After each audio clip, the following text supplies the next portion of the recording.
Hello, hello. This is Justin Colletti of SonicScoop. Thanks for joining us for this week's episode of the SonicScoop Podcast. If you're catching this for the live stream premiere, let me know if you can see me and hear me in the chat box over here. It's not just me. You get double trouble today. You get Justin Colletti and you get Chris Selim. Is it Chris Selim or Chris Selim? How do we say it? Whatever you want. Whatever you want is good. But Selim is actually pretty nice. I Right. used to pronounce it in French, Oh, which how is do you do more that? like Selim, So that Selim. was, Selim. And so Selim works, Selim, so How I do guess. Americans usually say it? They're just straight up Selim.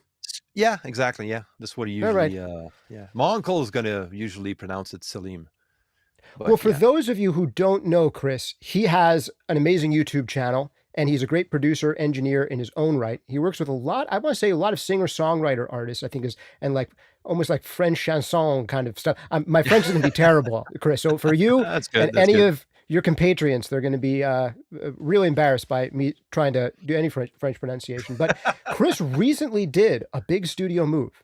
Yeah. Literally, that you move from a big studio, a studio you've been in for years, into a much smaller studio. So I want to talk to Chris about that. I want to talk to him about a few things, alternative paths to making a life and an income in music and audio and so many other things. I think it's going to be a really exciting conversation. Super psyched to have Chris on today. And couldn't be more pleased to have you here, man. Hey, I'm excited to be here. And thanks for the invite. That's awesome. Yeah. Also, guys, let me know in the chat how our levels are. It's difficult for us to 100% check level accuracy. So if you need me to turn me up or Chris down or that kind of thing, or vice versa, let us know. Before we get into the meat and potatoes of the presentation, I just want to give the briefest of shout outs to this month's sponsors. We'll talk more about them later. Soundtoys.com, making some of my favorite creative mixing effects out there. Try out anything they make for free for 30 days over at soundtoys.com. Also, Ultimate Support Stands. I'm using one of their awesome broadcast boom stands right now. We'll talk more about them later, but let's get right into just talking about audio stuff, life stuff, and music stuff.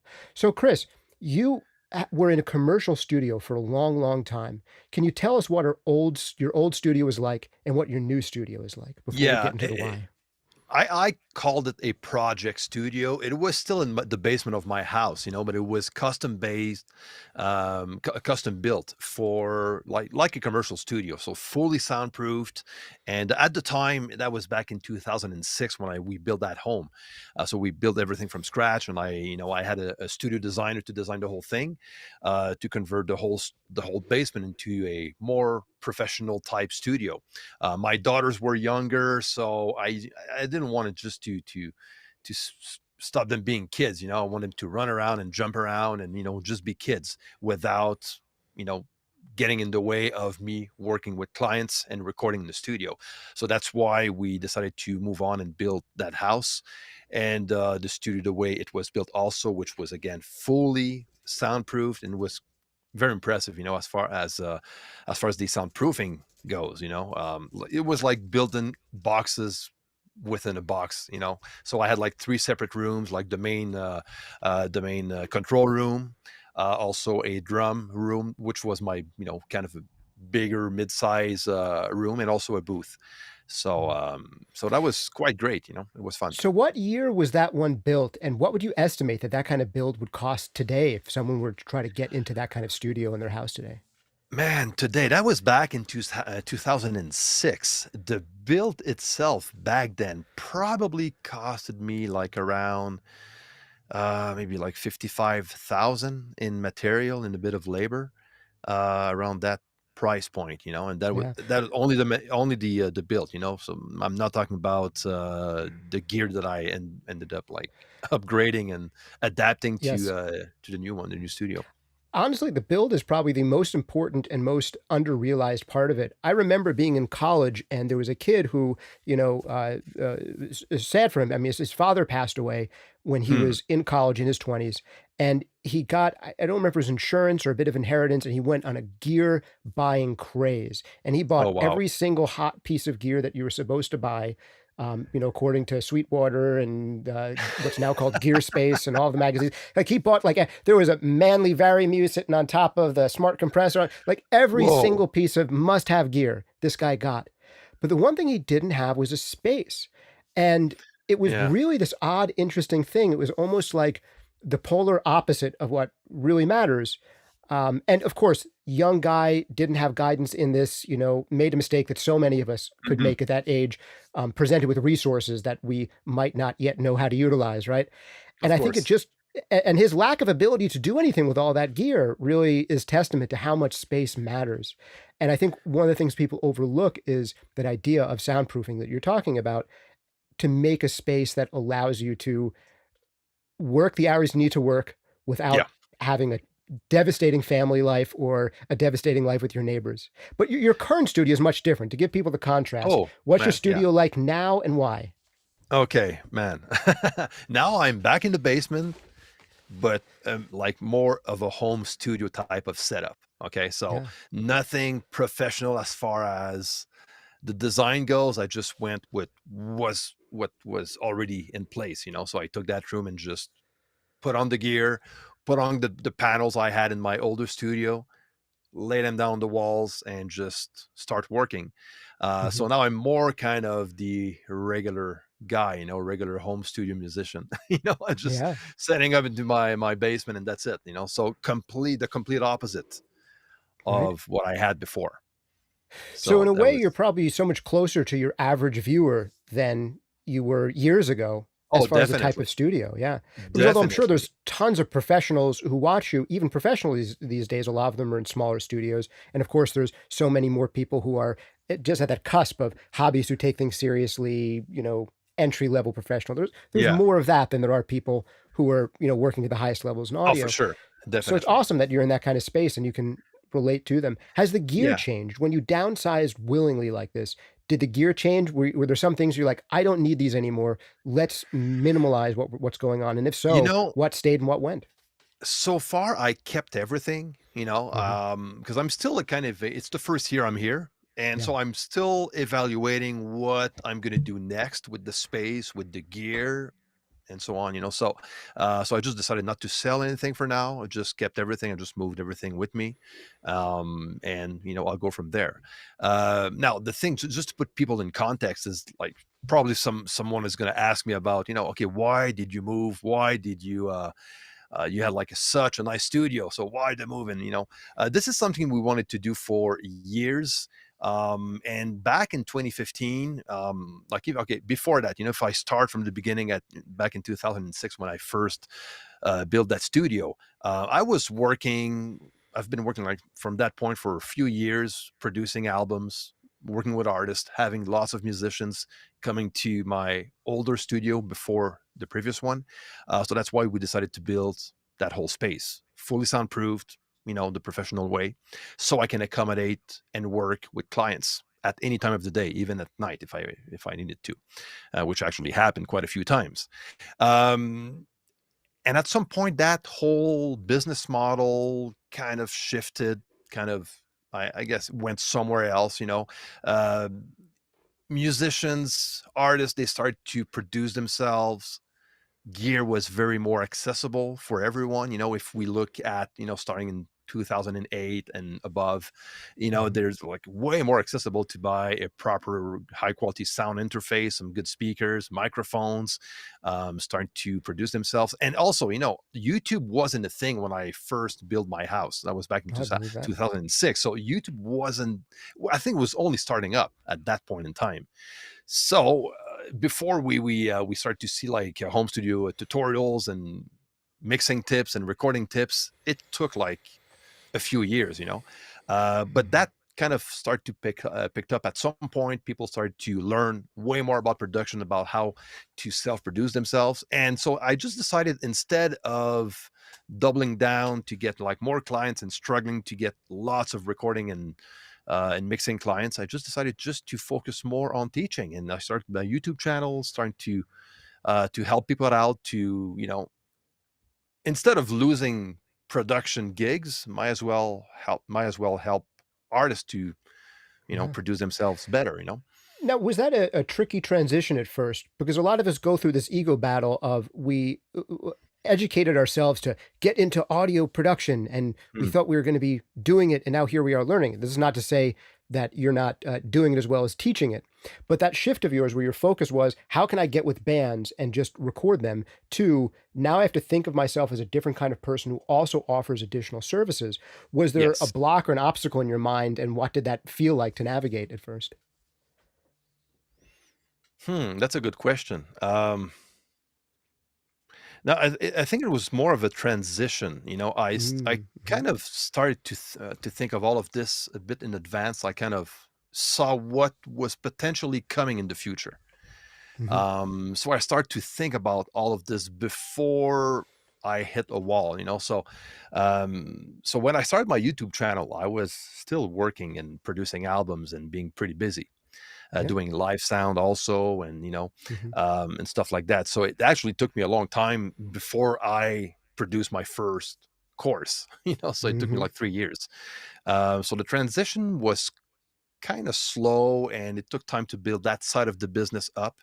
But I'm glad I did, and I'm glad I kind of think of that before before I was Yeah. out of work. And you've done great with it. I'll just tell you the story, you guys. Of the first time I met Chris, I remember I met Chris at a trade show. I can't remember if it was Oh yeah, AES or NAM, and Chris AES in came New up York to me. City. AES in New York City. Chris came up Mhm. to me. I remember he's a very unique look. He came up to me. He was a super nice guy, and he said, "Justin, I love your channel. I've seen it for years, and hey, I started my own channel. I'd be so honored if you check it out sometime." And I went and checked it out, and I was really impressed. I looked at the channel. Oh, I was like, cool. "Wow, the production quality on this stuff is so good. He is engaging character." But then I saw you had just started the channel, and your videos literally had like 100 or 200 views. The very first ones that came out, and maybe I'm exaggerating slightly. It was a small channel. I'm like, oh, this guy's so talented, but it must be hard to get started on YouTube. He doesn't have anything like the views we do. Fast forward, I don't know how many years that's been, Chris, 7 or 8 years since then. We both put out a video now. Chris will have 3 times the views or more that we do. You've absolutely crushed it with your ability to learn how to teach people, how to connect with people, and you've developed a real following. What do you think have been some of the strengths that you offer that have made you develop a group of people who keep on coming back for more from you? I don't mean to make you toot your own horn, but I'm curious, from your perspective, what are you trying to do that you think is different than what others are offering? I maybe I have a different experience. I've been producing artists and mixing with clients since 2003 when I first started.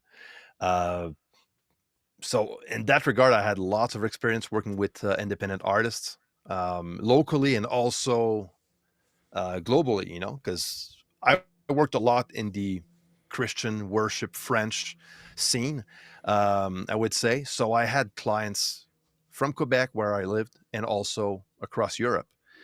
So I actually start to do some online work remotely, remote work back in 2008, Yeah. on Skype, before that was actually a thing.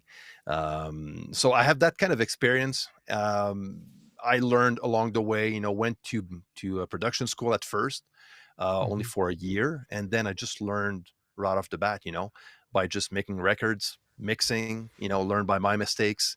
And I worked on Cubase from day one. So that's why when I started my channel, I like right off the bat just start to talk about Cubase and my experience by sharing my Cubase tips and the way I work and record and mix with Cubase.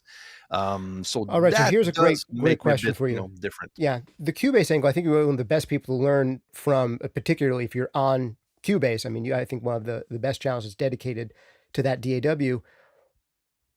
Can you give me the pitch for someone who doesn't use Cubase now, Mhm. who maybe is happy with their current DAW, or maybe is looking around to see if the grass is greener on the other side? Why Cubase? Why is that the DAW that you've adopted? And why might it be relevant to someone else who's gotten started and they're already using Logic or Reaper or GarageBand or Pro Tools? What do you think are Yeah. the big selling points No, there? first, I think any DAW is good, so that's a personal choice. Like for me, as far as I'm concerned, Cubase is like complete. It does well with MIDI. It does well for like all recording features are awesome. So producing with Cubase is great. Editing with Cubase is awesome. It has like pitch correction integrated. Uh, Mixing with Cubase is also like amazing, so and I did try to work on other DAWs. I did mixed a few albums using Pro Tools 10 back then. And I enjoy mixing on Pro Tools. I really enjoy it.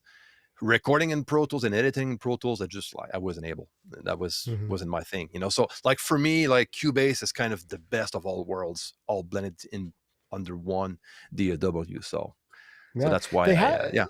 They are amazing with feature release. I mean, they seem to have more features than any other DAW sooner than They any do, other yeah. DAW. And one of the big complaints people have always had about Pro Tools is it would take them, 5 or 8 years to add what Cubase had, already added a long time before. For whatever Exactly. reason, I ended up sticking with Pro Tools because in the music circles that I was in, it was just ubiquitous. If I went, no matter what studio I went to in New York City, they all had Pro Tools. It was the Exactly, yeah. predominant mode of working. So I went with it. But today, I'm if I was starting today, not in a world where I'm going back and forth to so many different studios and we're each our little atomized people in our own little creator studios, would I have started on Pro Tools today? Mm, And I don't know. Fewer and fewer people are starting on Pro Tools today compared to when I got started. So for that's sure, something that those definitely. guys really need to fix to penetrate into that market if they want to stay where they are. So, a question for you: if you were to start today, Yeah. what would be your DAW choice with what you know Whew. so far? It's so hard because, like, for me, the inside of my brain understands Pro Tools so well. So I feel like I'm cheating even to be asking this question of myself. How could I go through that learning curve again to feel as native in another DAW as I do Yeah. currently in Pro Tools? The things that people recommend the most to me have been, I think the things that have the most rabid fans that would be the easiest to start on that's similar to Pro Tools would be maybe Reaper or Studio One, in Mhm. that they're Pro Tools like, and they have some of the things I like about them, and they're also not daunting, and they have a good onboarding ability. With Cubase, my only worry for a beginner is just how powerful it is. Could maybe make it daunting compared to something like Studio One, or maybe Reaper, which maybe Mhm. scales down a little bit more. But what would be your rejoinder to that? If someone said to you, "There's too much going on Cubase, it's too powerful. Give me something simpler. I want Logic." What would be your response to that? Ah, I want Logic. Yeah. Oh, man, that's a good question. I would tell him, go buy my course, my Cubase course, and you'll see it's Mhm. easier than you think. There you go. Yeah. No, And here's the th I know that Cubase, like, especially for someone that comes from the Pro Tools world, it's not like, it's quite different in the way, the Mhm. way every DAW will do the same thing, but the terms might be a bit different from the Pro Tools world to the Cubase world, the way routing works and, all Yeah. that stuff. Um, so it could be maybe challenging for someone that comes in the Pro Tools environment to switch to Cubase. But for someone starting up, I'm pretty sure it's going to be as easy as it is with any other Yeah. DAW. But there's different versions also. No, I'm not. Yes. I'm not sponsored by Steinberg whatsoever. But they are several different versions, which Yep. some are with less features and more stripped down versions. So which can be good for someone starting up. Yeah. I've gotta say, I am gonna start trying a Steinberg product more deeply soon, Wavelab. I do primarily mastering these days as my audio Exactly. Yeah. work, and in the past, I was using Soundblade. There's also systems like, Sequoia and Pyramix, which are very expensive for what they do. Hmm. There used to be a very inexpensive thing called, Triumph, that I never really used, that was, I think it's still around. They kind of re-released it, although you can't buy it by itself. And you can use Pro Tools for mastering, but it's kind of awkward, which I do quite a bit. And then there is Isotope's Ozone. Man, they had such an option to become like a simple mastering DAW. If they just added some Yeah. editing function and crossfade functions and just a few functions, they could have like taken over as a cost-effective mastering app. But for whatever reason, Hey, I think they didn't want to we never alienate know. other DAWs or whatever it was. They didn't do it. But I wish they Maybe at did. some point And they will. Maybe they will at some mhm. point. You know that Ozone 11 just came out today, actually. I know, I'm aware. I was aware of it before it came out, Chris. Like you, I get those I emails and know. those advanced serial numbers.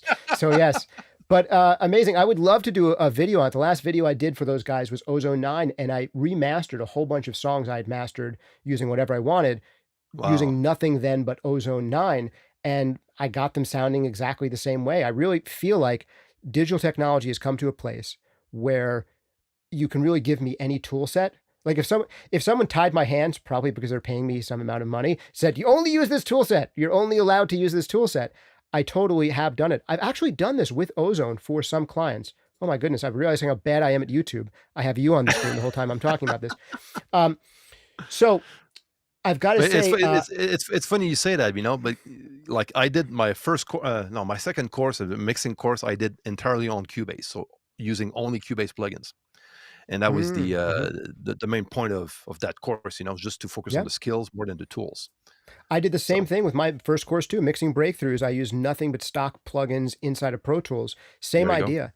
And in Mastering Demystified, I used nothing but stock plugins in Pro Tools for most of the modules. And I actually compared a master that I did on the fancy analog system at Joe Hmm. Lambert Mastering.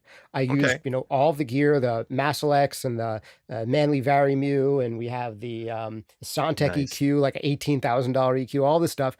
And I did the master, and then I did the master again using nothing but stock plugins in Pro Tools. And my goodness, I Wow. would say 96% of the way there. The Pro Tools one was slightly brighter, and I would have wanted maybe to add some more saturation, spend a little bit more time Mhm. EQing it. But oh my goodness, how close I could get it. Because it really comes down at a certain point to what you're able to do with it.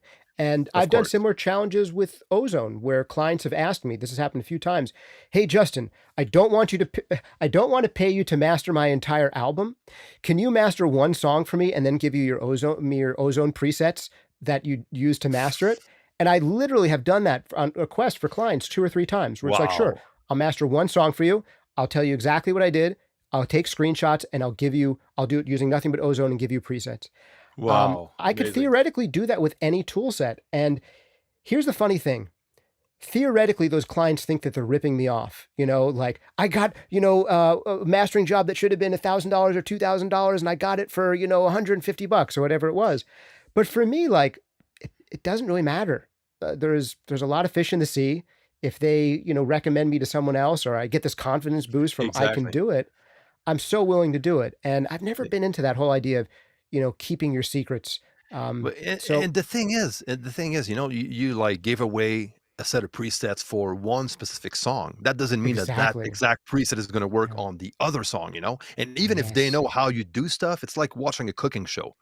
Totally. How many times we tried like that spaghetti sauce from Yeah. Gordon Ramsay or something. And I'm Yep. pretty sure it's not going to end up, even if I'm using all the same ingredients and the same way he does it, it probably won't taste the same in the end. So 100%. This reminds me of an experience I had back when I was in audio school, where a professor of mine, a guy named Eric Helmuth, I was mixing something for a band and I brought it into class and I was like, I can't get these toms to sound right. Like they just don't sound like professional toms. What should I do? So we bring up the mix and he takes like a API 560 plugin.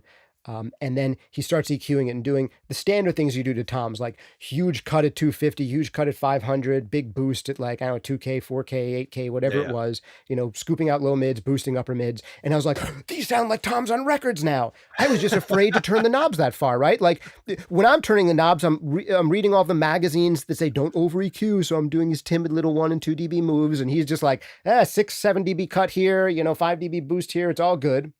And I'm like, these sound great. So I took those and they were like religiously going to be my new tom presets I use on every single tom. So I put them on like all of the toms for the rest of the record. And I Okay. very quickly found out, even on drums that were recorded on the same drum kit with the same drummer from the same session, those exact settings didn't work for every single song. And I was like, Yeah. oh, they actually need to be a little brighter on this one and darker on this one. And I resisted it at first because I was like, these are the magic settings from the person who knows more than me. And only when I finally trusted myself to say, no, I actually just have to listen and use my ears and use this as a starting Man. point, encouragement, and tweak from here. But it Yeah. took me a little while to get over that block.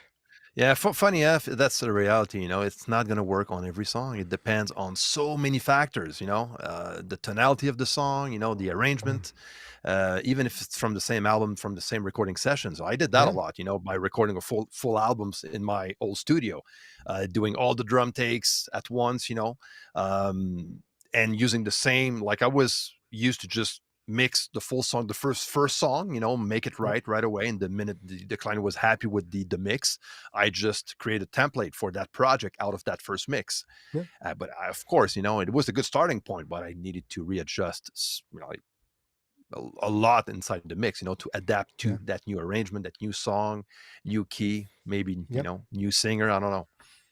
But yeah. This is totally right. And this is something where if someone were to ask me for that again now, like I said, I've done it a few times, I would probably steer them towards one of the other more popular things I do as a independent service provider, not just mastering, which is coaching calls, where I really think I'd be better off steering them towards just get on an hour-long call with me. We'll listen to your stuff together against some of your favorite sounding records. I'll make some moves in real time, give you my thought process about what I'm going to do. Hmm. Here's a photo of exactly what I'm doing with the EQ moves. But more importantly than that, like, let's actually listen to this stuff together. And I think that's often been some of the biggest breakthroughs I've had with mastering clients and coaching clients is getting to be able to sit down with them, actually listen to their favorite records and what they sound like, and actually listen to theirs. Because it often comes down to things that they aren't even thinking of. They think their problem is how well they're EQing the toms or how much brightness is on the vocal. But when we listen to some of their favorite records, it's like, whoa, this is totally different. Do you hear how in this particular mix that you absolutely love, how loud the vocal and the snare are compared to Yeah, yours? I mean, it's like a totally different world. Or in your exactly. song, I see you're trying to cram both the bass and the kick in and trying to make them both fit really well. Totally respectable. But all the records you really love, these records are actually bass dominant and the kick is taking a back seat to them. And you're allowed to do that too. And just reframing, like giving them that perspective, almost treating it a little bit more like a producer and helping them look at the big picture. Because I think when we get into engineer mindset, one of the problems we sometimes have when we have our engineer hat on is we get so zoomed in to one thing that we're focusing on. And it can be hard for ourselves to pull ourselves back. Exactly. Yes. Yeah. So what have you felt? Totally Because agree. you've been coaching people for a long time now in live streams and through courses. What are some of the breakthrough ideas that you feel like have been some of the biggest help to your students and your followers? Yeah, I think breaking down productions, like this is what I do with my students right now. So I'm taking a song, I just break it down and give my take on that song that I like the mix of, and not only the mix, but the production, the performance. So I go way above the tone and the type of drum sound and or compression, probably the type of compression settings and EQ, but we even go towards the arrangement type of the song, how the arrangement, how the performance help the whole mix to sound great and to sound good. And you're right when you say that we as engineers and mixers we just like focus a lot on the technical stuff and we tend to forget everything else. Feel, the emotion, the story behind the song. So yeah, I think analyzing and giving mixed feedbacks from my members' music is a great way to learn. I can point out some stuff that I think could be better, but also Yeah. to compare that to professional sounding productions Mhm. is a great way to learn for sure. Yeah. It's a great way for them to learn, and I don't know if you've had the same experience, but Chris, it's been a great way for me to learn. Like, I Oh am man, so much anytime. better now than I was years ago. Like, teaching has made me better. It's one of the reasons I love teaching people is I've gotten so much better by teaching. You know Um, what? I was about to point that out because same for yeah, me. I was at a certain level when I started my YouTube channel. yeah, I was mixing albums, getting paid to mix, getting paid to produce. But there's something happens when you start to show people how you do things. I don't know, something clicks and yeah. you kind of realize that, oh, okay, I think I don't know as much as I thought I was, Yes. Yeah, there's a few and things going on. You have to hold yourself to a higher standard all of a sudden, right? no, That's one exactly. thing. So And you just dig in and you start yeah, learning. It's yeah. weird, but yeah, you teach, you learn. Yeah, it's true. And you don't have a choice other than it's going to be under the microscope. And it's very, I remember the first few times I shared audio examples in videos that, where I was doing a mixing thing. It was a little nerve wracking because I'm like, this is when people are going to find out that I'm a fraud. And to be honest, even today, sometimes I have that. I have a gold record on the wall behind me. I've, worked on a bunch of records with people that have gotten hundreds of millions of streams. They obviously sound good enough, but there's always that thing that I have to go through of like, it's important that I get this right. because I don't want Yeah, to just half-ass it, show some trick that I saw that someone else showed on YouTube, and now I'm going to show it, and hopefully it works. Like there's that expectation that I need to be giving people ideas, concepts, and actual moves that they can make that tend to help, and they're going to hear it. So you are forced into that place of holding yourself to a higher oh, for standard sure, and comparing your work to great work. And you for might sure. never force yourself into that position without some type of pressure like this. There's other ways to get that pressure, but Yeah, I think finding a way to get a kind of pressure that you can handle will, turn you into a diamond or whatever the cliche is. It, definitely. Totally it agree with can. you. And I kind of like that disc behind you. It looks pretty good. This one is gold, and hopefully this one will go platinum before the year is over. It's on trajectory to Nice. do Love so, it. and I think I'm prouder of that than I am of the YouTube plaque. And this is not to denigrate anyone for being successful on YouTube, but I just feel like, for me, like I always wanted to teach because I can't shut up, Chris. Like I have to talk to people about concepts and ideas. And if I was only doing music and only ever listening, like part of me would be missing. And if I was Mm, only ever talking about this stuff and not doing it, part of me would be missing. And for me, like the proof of I know how to teach from a YouTube plaque to me isn't as important as the proof that I can teach by I've had a good result and you can do yeah. it too. And but even more important than that, probably the best proof that I can teach is hearing before and after examples. I almost would say that more satisfying to me than like personal accolades, or sometimes when I get like a coaching client or a mastering client and I give them mix feedback and the next mix comes back and it's like way better. And Mm, then that happens 2 or 3 more times and they get to a level where it's like, I kind of almost can't help you anymore. And you might even be better than me now. Like that's that good. is both like humbling and so fulfilling at the same time, you know? It is for sure. Yeah. It almost That's sucks pretty good. because like the relationship's going to end to a degree because you really have given them everything you can give them, but to see that you had some small role in it. But then again, some of those people who turn out that well might have turned out that well no matter who helped them, and Exactly. a Yeah. large portion of it is them as well. And you got the credit, so. Ah, ah, ah. Oh man. So I want to go through some audience questions. We were talking about the studio Sure. stuff, and one of the big questions I want to talk to you about studio moves. Hopefully we can have you for a little bit longer because I want to get some audience questions. I want to There's get no into some of the rush. other topics that we were going to talk about. But around the studio move subject, a couple of questions came up about acoustics, and I want Yep. to ask some of the audience questions, but I want to start with my own question on this topic, which is learning a new room. Understanding what you're hearing is, I think, one of the most important things in audio. And you could potentially learn a bad system. For instance, I hate MDR 7506 headphones from Sony. Sony make other wonderful things. I don't particularly like those headphones as mix tools. I shouldn't knock on them too much because if you're like in the recording studio or you're doing a podcasting thing, they could be great headphones. But for mixing, I wouldn't mix on them. Andrew Sheps does great Hey. mixes on MDR 7506s. Yep. So he's Yep. learned something that's maybe less than ideal for mixing. So you can learn anything. But with that said, there's some things that are easier to learn. This is my long-winded way of asking, how is learning the process of learning your new room going? What are some of the obstacles? What are some of the Yeah. differences? And what are some of the ways that you're learning it? Do you use references? And what kind of differences have you run into so far? Okay. Yeah, I like talking about that stuff. Talking about Andrew Sheps, it's funny because the last time I was at NAM, we went for a breakfast, a bunch of guys, with Chad Blake and Sheps, and I was Mhm. asking him about the 7506, and he does change every year. So he just buy a new pair every year, so he get a very good like unused version of those headphones, but he knows them pretty well. And that's Mhm. the key. He knows those pretty well. I hate them. Yeah. I'm like you. I just can't Mhm. stand them. They're Mhm. harsh. They're not, I just cannot mix with them.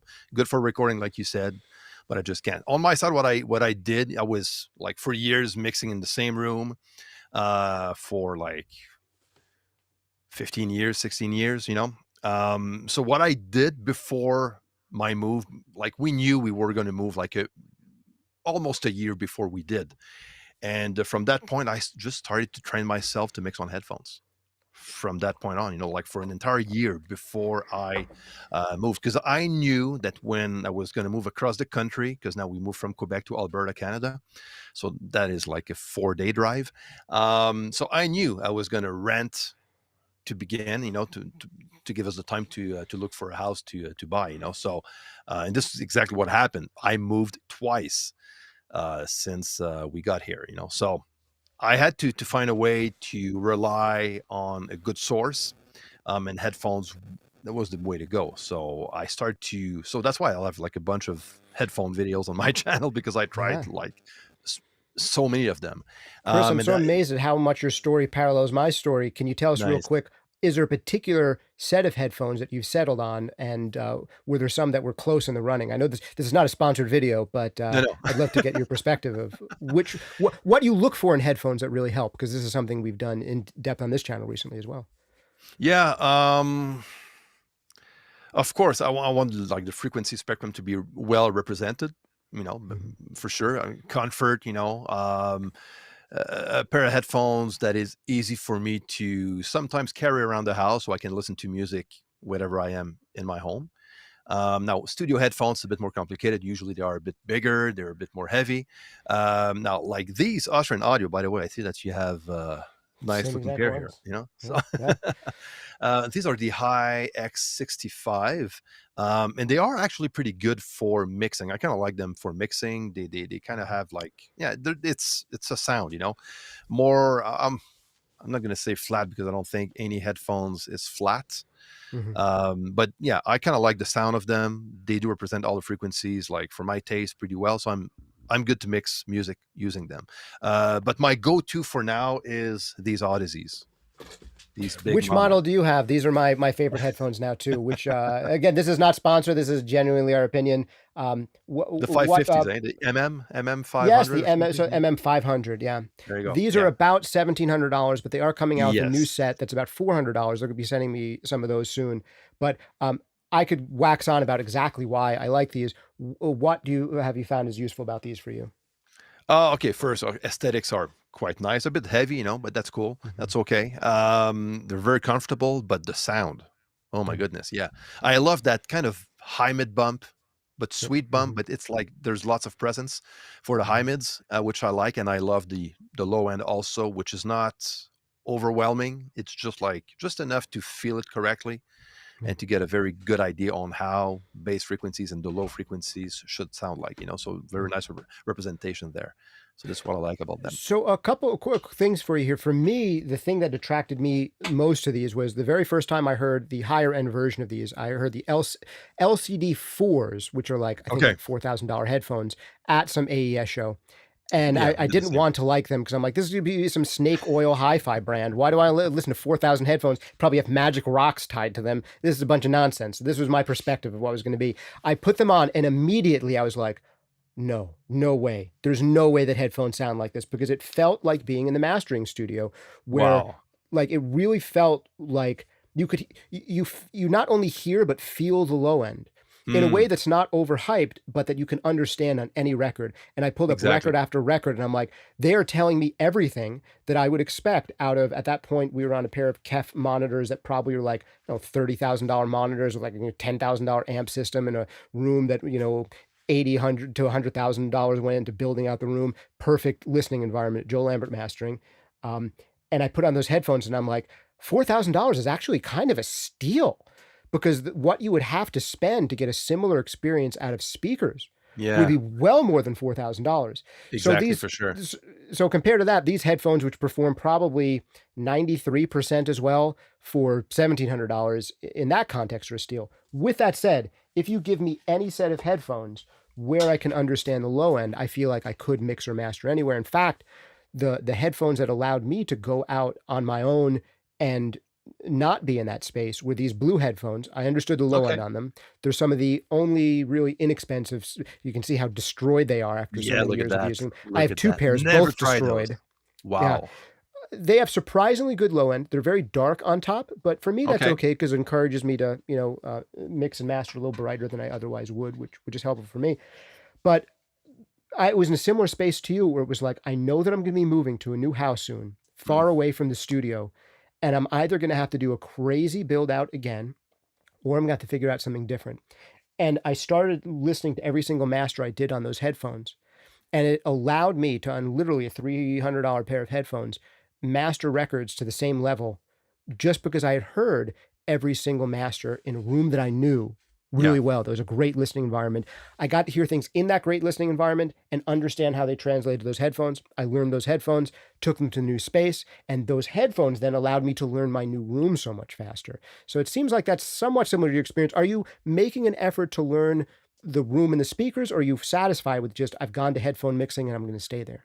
I got to the point where I was satisfied on just using headphones. I love mixing on headphones now, but Mhm. now, since that I moved to this new space, now I started to switch a bit more on my speakers.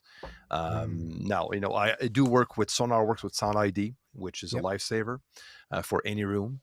What I did also, and probably people have, I don't know if they have questions about that, but all of my acoustic panels that I had in my old studio, I just brought everything with me. Yep. I just recycled everything, so I didn't need to spend a dime on acoustic treatments.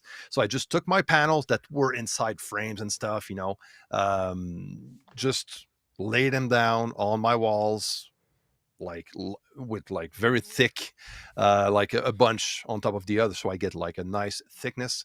So they act a bit more like bass traps and stuff, so which is perfect for this type of room. And the end result is surprisingly good. Even my reading on Sound ID is actually pretty decent. Mhm. So, and I don't even have a cloud yet. This is something I'm gonna have to build.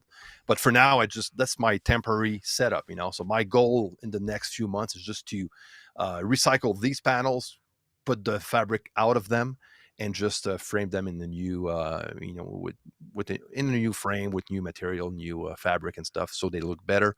And yeah, so that's my plan for the future. But I just recycled everything that I had before and Mhm. make it work somehow. It doesn't look very, Nice. very good when you're at my probably on camera. It looks better than what it is in reality, but it does the job. Right. All right. Great stuff to hear. I'm going to switch over to asking some audience questions and then some personal kind of life Sure. management questions about staying sane and living a healthy life while working in a creative field, Mhm. because I think this is also useful stuff. And I want to talk a little bit more about your personal journey and story. Before we get into the audience questions and all of that, I just need to give the briefest of shout outs to our sponsors. This podcast is free because we have sponsors. Most important sponsors on this podcast are you. How do you sponsor this podcast? Well, first hit like, subscribe, join, all that good stuff. It really does help the YouTube algorithms make sure that people get pointed in the right direction. And it just makes us feel all warm and fuzzy inside and want to continue to be your dancing audio monkeys. So if you can do that for us, it's much appreciated. Also, the best way you can sponsor is to sponsor yourself. And you can sponsor yourself by becoming a member of this channel. If you do that right now, it's so stupid. That's $5 a month. For $5 a month, you get uh, access to exclusive live Q&As where you're guaranteed answers to your questions, no matter how nerdy or esoteric, and regular mixed feedback sessions where you can get some of that kind of personal coaching that Chris and I have been talking about that's so useful. If you want to go even deeper than that, I have some of the deepest courses out there, probably second only to Chris's. I have mixing breakthroughs, mastering demystified, compression breakthroughs, and very soon, don't tell anyone I told you, EQ breakthroughs is coming out later this month. And I've got to tell you, man, these courses, people have taken them, and the before and afters I get to hear are amazing. They're the most useful thing that I've ever done. Go to mixingbreakthroughs.com, compressionbreakthroughs.com, or masteringdemystified.com. They will help you out dramatically. Last but not least, on the sponsor front, before we get to your questions and some more questions for Chris, I just want to bring up my screen share here to tell you about this week's sponsors. Ultimate Support Stands. They're sponsoring for the first time this month. I've had a whole bunch of Ultimate Support Stands over the years for things like guitars, microphones, and now the mic stand that I'm using, this desk-mounted mic stand, is actually probably the best design that I've seen for this type of stand. It's a desk-mounted stand that can handle extremely heavy microphones. It's very quiet. It has, like, when you move it, it's extremely quiet. It's got built-in cable management. I swear, I put the Lewitt Pure Tube on this thing, and I feel like it's not rated for a mic that heavy, but somehow that mic stayed on there. I was absolutely amazed that I was able to put this super heavy tube mic on this thing. So definitely check those guys out over at ultimatesupport.com. This new broadcast mic stand, I've been using it now for the past 3 months on the podcast. I really love it. I think the build quality and the value on that one is insane. Also sponsoring is Sound Toys, making some of my favorite creative mixing effects in the known universe. Try out anything they make for free for 30 days over at soundtoys.com. They just came out the new Super Plate, which is awesome. It's got some really cool features here in the tweak section that you're not going to find on any other plugins out there. If you want to hear it in action, Chris actually has a video here on our channel where he walks us through a whole bunch of ways of processing vocals, and he uses the new Super Plate plugin on it. I'll try to link to that in the description in the comments down below later when I remember. And also, last but not least, we've got a giveaway going on this week. We often have giveaways. We give away probably more than $100,000 worth of free gear every year at SonicScoop.com. Right now, we are giving away a full ride to the Music Production Certificate Program from Point Blank Music. That normally costs about $2,500, but one of our readers is going to get that 100% for free. Go to SonicScoop.com/contest if you want to check it out. This is like a 6-month or 1-year program where you get a music certificate at the end. It's really designed to teach you like everything you need to know about audio and music production to really get started at the professional level. So check those guys out, SonicScoop.com or at Point Blank Music School. All right, with all of that stuff out of the way, let me get back into getting me and Chris up here. And that's just me. And let me see how I get me and Chris. I'm still learning YouTube. I have to take lessons from Chris on doing YouTube better. Here we go. He's back. All right. So, Chris, some of our audience member questions. Let me dive into a few of these. One of the first ones that came in was about acoustics. Music 7 Studios was really interested to hear about your build. And he says, my main question would be related to room acoustics. If you can talk to that about that as you go along. He's curious about the best ways to identify reflections and problem areas when you're building or remodeling a small studio. Any thoughts or ideas there, Chris? You can start by setting up your speakers in an empty room without any treatment. Try to find a sweet spot. Starting from the back of the wall, you move forward and just trying to check where your speaker sounds at best. And at this point, you start treating in the back, bass traps in the corners. I think corners are like killer for bass, so it's like, for me, I don't even ask myself a question, just set up bass traps in my corners behind my speakers. That is a first. And that will take care of lots of reflections. And then, you can use the mirror trick also, to see where the sound is going, so that is another trick. So that can help you to where to put your side panels, and so on, so, in a square type of room, I would say, the thicker, the better, especially in a small room. Bass, it's always the bass frequencies is what is the most problematic in any home studio. So I would say the thicker the material, the thicker the panels, the better it's going to work on lower frequencies. So I would say, don't be afraid to get some thick panels, and to learn how to build your own. I would echo you on a lot of the stuff, Chris. The only thing I would add here is to kind of expand on one thing that you said, where finding the exact problem areas and the exact reflections and all of that honestly isn't that necessary. If you're talking about being in a home studio, a square box room that you're in, it's like, it's not really about identifying the unique problems of your room. You really just got to take 6-inch thick panels, put them in the corners, and that's the best you're going to do for bass without going crazy. Once you've done that, then we can talk about maybe going crazy. But looking into exactly which frequency, is it 110 hertz or is it 89 hertz? That's like my biggest resonant problem. That's going to be something that's difficult to address in the low end without taking much more significant measures in tuned absorbers and stuff. But first do the low hanging fruit, which is, as Chris says, corners and the thickness. And then when it comes to specific reflections, man, all the reflections above 500 hertz or whatever, even lower than that, those are easy. You just make sure you have a reasonable amount of acoustic panels and or diffusion around you. All that stuff's going to be taken care of by putting up what looks like an appropriate amount of paneling. If you look at what studios are like, I totally agree with you. And you know what? I'll be honest with you. It took me maybe 2 hours to set everything up. So I don't overthink it. I know that I have to do some bass trapping in the corners, and the rest is okay. I'm just going to lay them down, make them thick. And that's it. It's going to sound good. what would change, like, is if you're building a room from scratch or really doing a big construction job, then That's my different. advice to you would be, work with an acoustician who's Yeah. going to design the space so there aren't parallel walls everywhere. And so that he knows that there are going to be, some resonant frequencies left, and then he can make tuned absorbers specifically to that. But for the average person, it's just do the things that are going to get you 80, or in this case 90% of the results first, before you even start asking that question. That would be my Yeah. Don't feedback on that. overthink it. Don't Here's a overthink really it. here's a really good one from Chris Ibertson for you, which is, what was the most rewarding part of the new build? Oh, you know what? That's a good question. I like that.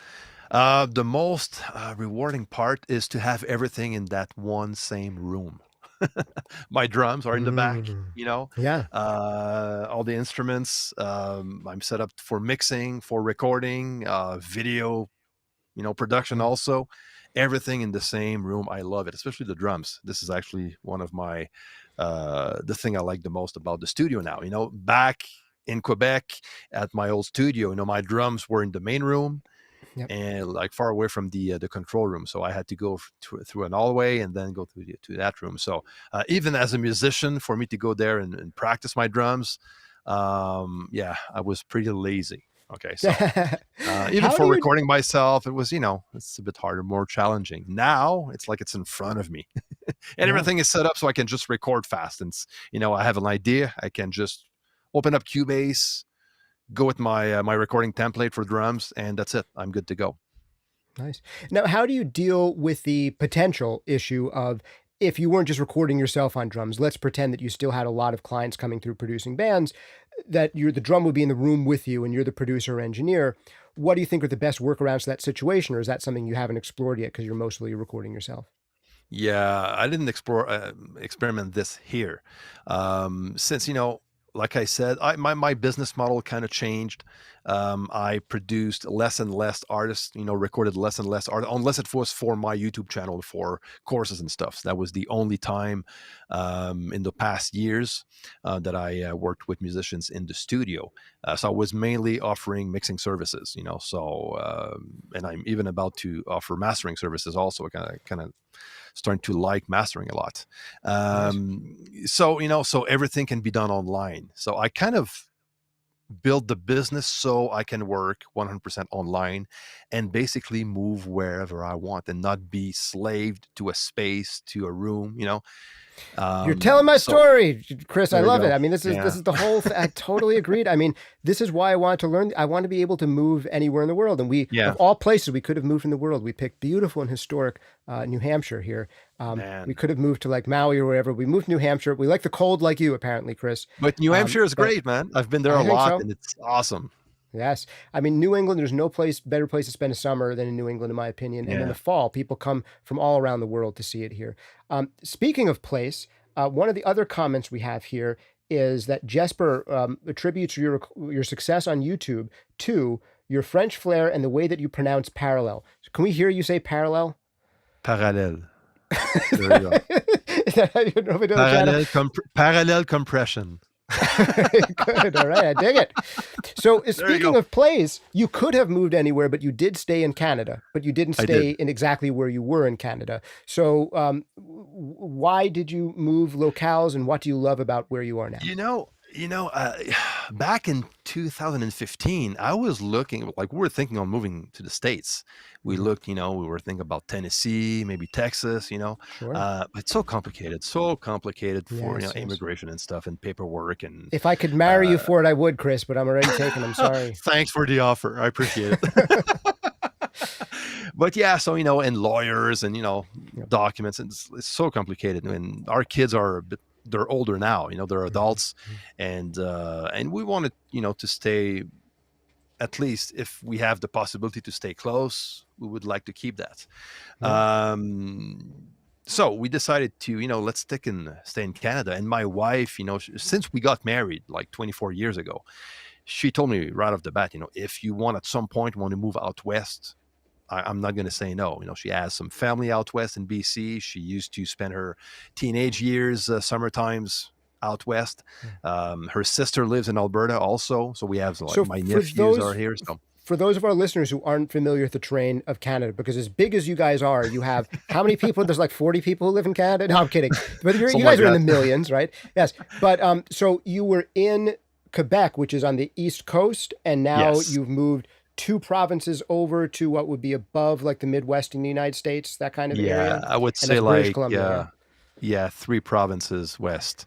So I had to yeah. How is it, go through Ontario, Manitoba, Saskatchewan, and then Alberta. And and how west of us is BC. and how is it different or similar culturally to where you came from? First, it's English. First of all, French. The Mm, French mentality is not the same, and there's always pros and cons anywhere you go. Okay, so of course. the Except New Hampshire, vibe it's is. all pros here. Yeah, I know, I'm I sorry, know. go ahead. I'm sorry, go ahead. The vibe is what now? I'm such a New Hampshire chauvinist. I'm originally from New York, but now that I've moved here, I'm a New Hampshire chauvinist. So I have to gloat that I live here. But anyway, go on. You The have to. winters keep all the lame people away. But I'm sorry, go on. You were saying the But vibe there is yeah, but talking about just the weather, talking about yes. winter, I thought winter was going to be bad here, but you know what? It's sunny all the time. It's the sun, Mm, like Calgary, where I live, is the sunniest city in the whole Canada. wow. So that is a big plus. It's drier. The climate is dry, which Yeah. I'm not a big fan of humidity. Okay, so this is a big plus for me. So lots of sun, more dry. Winters are not lots of snow. It's surprising, Mm. but not lots of snow, which is fine by me. Dark And we Trap have asks, what are we you call. near Andrew Huang in that province? He's another YouTuber who apparently lives Oh, in I Canada. know Andrew. I don't know him personally, but I didn't even know he was in Alberta. Is he? Well, you tell us, Dark Trap. Can you look it up while you're doing this? Because you're the one making the Yeah. claim. But apparently he's Canadian. I had no idea. I've met him too at a NAMM show, but I had no idea he was Canadian. I assume he's like probably in Toronto or something, but because everyone lives in Toronto. Yeah. But most of Canadians, they live in Ontario, in southern Ontario. But yeah, what's nice about Alberta and where I live, first of all, winter's the weather and everything, but the mountains. We're just like Mm, 45 minutes from the foothills of the Rocky Mountains, which is great. And we love nature. I love hiking. So this is paradise for us. yeah. And so I'm like an hour and 15 minutes from Banff, which is a great town to visit. It's right in the mountains. Lakes are crazy. The blue type of lakes that you see in movies, on pictures, or on Yep. any Peter McKinnon's videos. Hmm. Yeah, it's just great. And people are nice, very business oriented also, with like the vibe Hmm. of the city. Less taxes, which I'm not Yep. going to complain about. So there's Hmm. no provincial sales tax, only the federal one, which Yes. is Being in great. Canada, So your tax rate now has gone down from 88% to 83% probably after this move. there you go. Yes. So I'm joking. It's not we're that much better. It's not by that much better here in the States, to be honest, these days. no, But I know. I guess it depends on which state you live in, but I would say true. like Canada is a bit like the Texas, not Canada, but Alberta is like the Texas of Canada, basically. Hmm. So Hmm. less taxes, a bit like you have in your car plates in New Hampshire. Sure, sure. Yes, we have the best state motto, which is "Live free or die." There you go. We do Love have it. yeah, yeah, yeah. There you go. Now, So yeah. speaking of living a life you want to live, this is a question I'd like to ask, and then we'll get into more of this stuff. You are a couple of things about you that I think come up quickly in conversation with you. Is that you, first of all, are a family-oriented person, which I don't think is the case for everyone in music and music production, because Mhm. often people in music and music production work odd hours at odd times with odd people, and and keep odd hours. And sometimes there's a feast or famine, and sometimes it's not like a normal 9 to 5 where you can structure a family life around it the way Yeah. most conventional people do. So how have you managed being a person with, you have 3 kids, is that right, Chris? That are all kind Two of older kids, now. two Two daughters. kids, Yeah. 2 daughters, and you're still married to the same person you had those kids with, Yes, sir. and you've made that all work. Oh What do yeah. you think is the secret for a creative person who works in this crazy industry for having something resembling a normal, healthy, happy family life? Discipline with the schedule, first of all. And you Mm, know what? I'm mhm, not gonna lie to you. Working from home was a game changer in that regard. mhm, So I mhm, always have my studio at home. So even my bigger studio was in the full basement of my home, and that helps a lot. So I saw my kids grow up. They saw me while growing up also. I love cooking, so that is my another kind of passion that I have. So I'm the one who cooks at my place. mhm. And so I'm always upstairs while it's time to cook a meal, supper times. I remember when my kids were younger before getting to school, I was the one making lunch for them, Mm.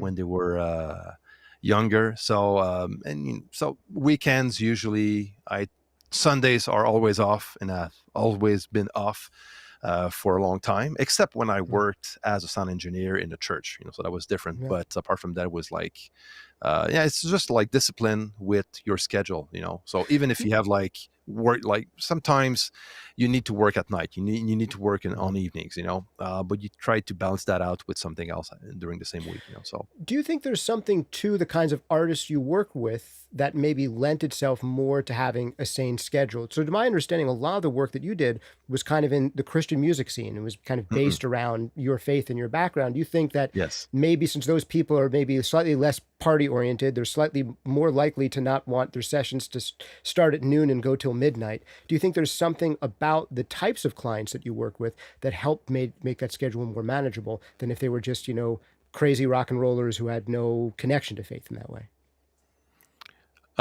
Maybe, maybe. I think if I was working a lot with crazy rock and roll dudes that wants to party all the time, like I just wouldn't be able, because Right. even the way I work, I love discipline when I work. Also, we have like work to do, we have stuff to do, we need to accomplish this, this, and this. There's a time for partying, and there's a time to be creative and to record music and make history. Yeah. So in that case, I don't think it's like, for me, it doesn't have a relation with faith or not. I think it doesn't matter with who I work with.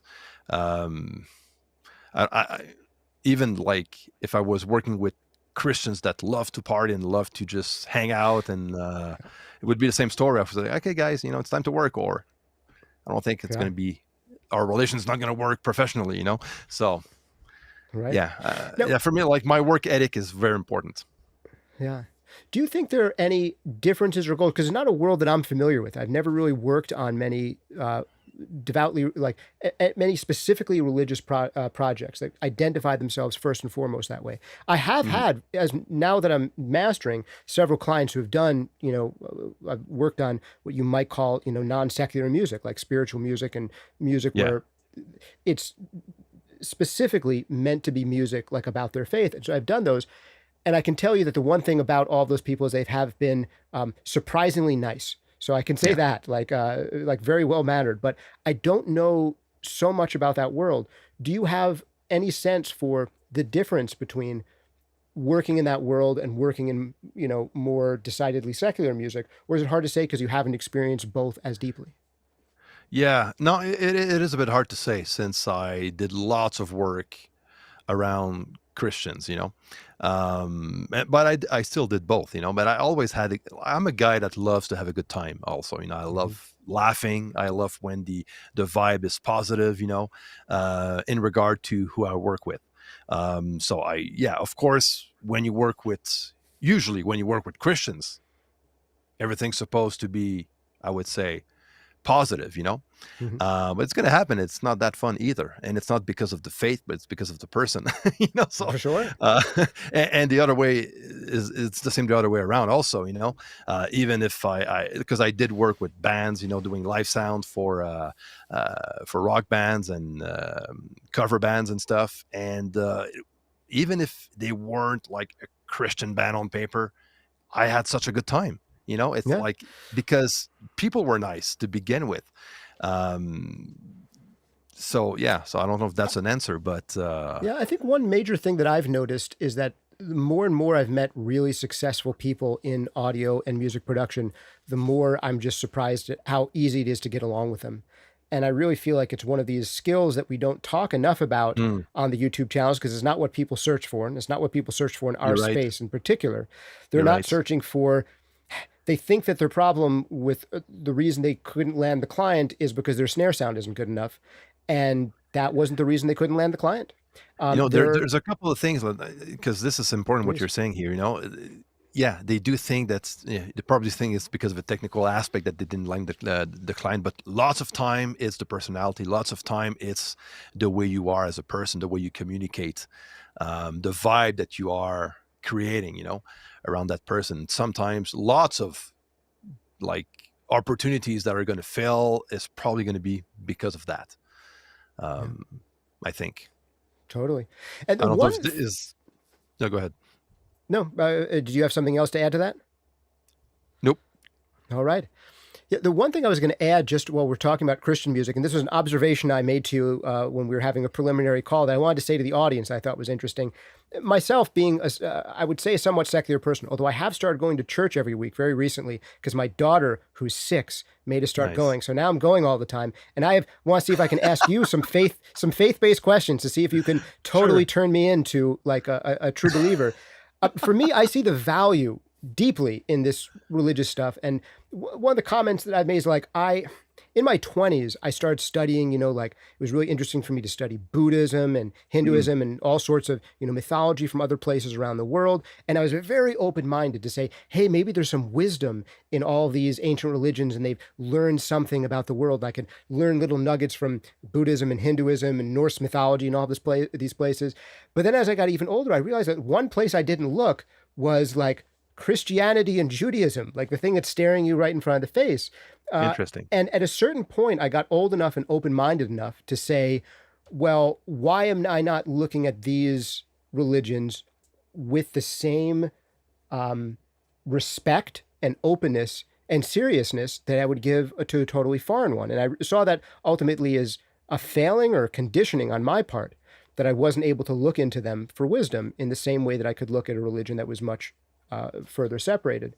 So for me, it's been extremely instructive to read through the Bible, even to someone who can't at this point identify as like, I totally bought into all the things about it. But man, you read the story of Joseph or the story of Job or the story of Jonah. Those are probably my daughter's 3 favorites that we've read multiple times.